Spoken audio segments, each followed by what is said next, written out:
Halo teman-teman, sekarang kita bahas jilid 2. Setelah divaksin, kita mengharapkan apa sih? Tujuan divaksin itu apa sih? Nah, kita mengharapkan terbentuknya antibodi terhadap COVID-19. Terus dari mana kita tahu kita udah punya antibodi? Banyak orang berbondong-bondong cek antibodi setelah divaksin. Ada yang senang, ada yang sedih, ada yang was-was. Kok hasilnya rendah ya hasil saya? Ada juga nih yang ngecek dia punya antibodi apa enggak dengan menggunakan rapid test antibodi.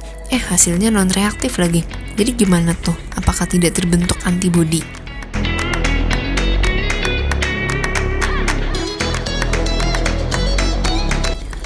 Nah, setelah divaksin, kalau teman-teman mau melakukan pengecekan antibodi, sebenarnya yang ideal itu adalah dengan metode PRNT, tapi ini cuma bisa dilakukan di lab tingkat tinggi. Sedangkan yang banyak beredar saat ini adalah pengecekan dengan metode SRBD, ngeceknya protein S, reseptor binding domain. Jadi seharusnya PRNT, tapi yang banyak beredar adalah SRBD. Ini pun nggak apa-apa. Nah, kalau teman-teman ngeceknya malah bukan cek lab, tapi ceknya dengan rapid test antibody yang ditusuk di ujung jari, itu malah mendeteksi protein N, udah beda target. Tadi kan metode SRBD itu mencari protein S. Kalau kita ngeceknya dengan rapid test antibody, itu mendeteksinya protein N. Udah beda targetnya. Meski bisa saja sih antibody terhadap protein S memicu pembentukan antibodi terhadap protein N, bisa aja, tapi ini udah beda target. Kita mau yang ngecek S, tapi kalau kita lakukan tes rapid antibody yang tusuk di ujung jari itu mencarinya protein N, udah beda target. Nah, boleh nggak sih ngecek antibody setelah divaksin?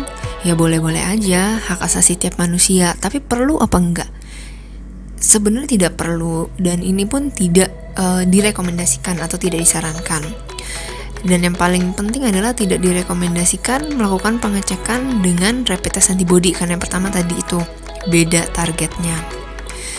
Pemeriksaan antibody tidak bisa menggambarkan status sakit saat ini. Sakitnya saat ini juga nggak bisa dengan rapid test antibody. Ini yang sampai sekarang masih banyak orang yang salah, keliru. Jadi, dok, PCR saya positif, tapi kok rapid test antibody saya negatif?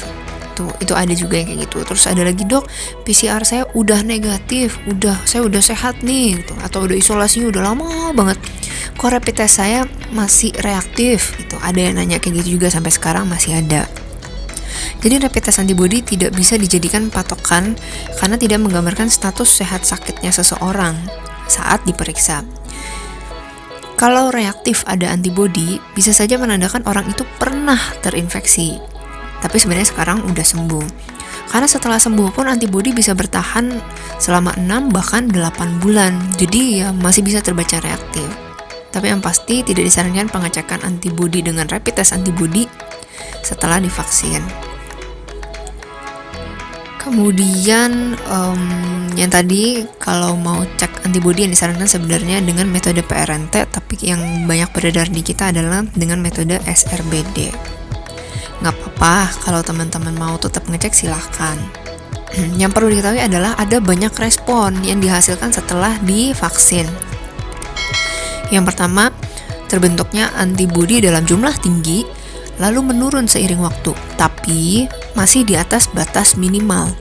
Yang kedua, terbentuknya antibodi dalam jumlah tinggi, lalu seiring waktu menurun hingga di bawah batas minimal. Yang ketiga, terbentuknya antibodi yang dalam jumlah rendah dan membutuhkan waktu lebih lama untuk mencapai titik optimal. Yang keempat, terbentuk antibodi dalam jumlah rendah sampai bahkan tidak terdeteksi di alat, itu juga ada. Yang kelima, ada juga orang yang memang tidak terbentuk antibodi atau non-responder. Sekarang kita tahu dari mana? Kita termasuk yang pertama, yang kedua, yang ketiga, atau yang kemana, yang keberapa nih? Kok ini nggak terdeteksi? Apakah berarti tidak terbentuk? Atau apakah Anda membutuhkan waktu lebih lama dibandingkan orang lain?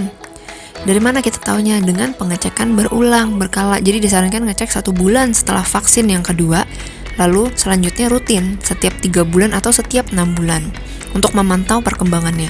Apakah naik, apakah turun, atau apakah stabil. Tapi pertanyaannya adalah, apakah perlu ngecek berulang-ulang? Kalau hasilnya rendah, terus teman-teman bisa apa? Apakah mau vaksin ketiga kali, keempat kali? Ya mungkin mau, tapi apakah bisa?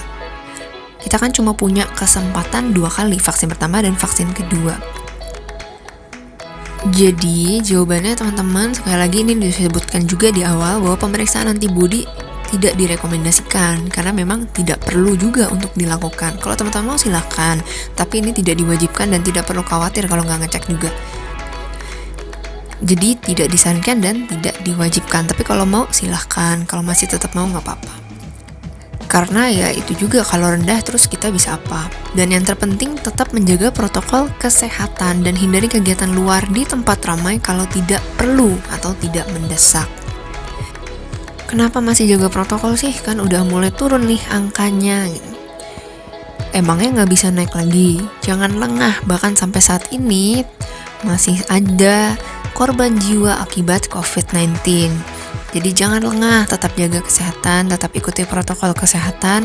Karena saat pandemi ini dengan teman-teman menjaga kesehatan, artinya teman-teman sedang menjaga kesehatan orang lain di sekitar teman-teman juga, karena penyakit ini kan menular. Kalau teman-teman kena, teman-teman mungkin tidak kena sendirian, tapi minimal udah menulari teman kos, abang driver online, atau orang tua. Karena itu kan kita nggak mau sampai terjadi. Jadi jaga kesehatan diri sendiri, jaga kesehatan masing-masing. Berkaca dari kejadian di India, kalau berdasarkan dari Pandemic Talks, mereka hanya membutuhkan waktu 15 hari untuk sampai terjadi tsunami gelombang kedua di India. Nah tentu kita nggak mau ya untuk terjadi sampai kayak gitu, karena teman-teman pasti juga udah bosan saat ini pakai masker terus, kepanasan ya, kegiatan ekonomi juga mulai lesu, liburan di Bali juga sepi jalanannya. Jadi jangan sampai terjadi lagi. Ayo kita jangan egois, tetap jaga kesehatan masing-masing. Nah, itu tadi video kita hari ini. Kalau teman-teman merasa ini bermanfaat, jangan lupa buat share, like, dan juga subscribe ya. Ingat, kesehatan itu wajib, bukan pilihan. Sampai jumpa di episode berikutnya ya.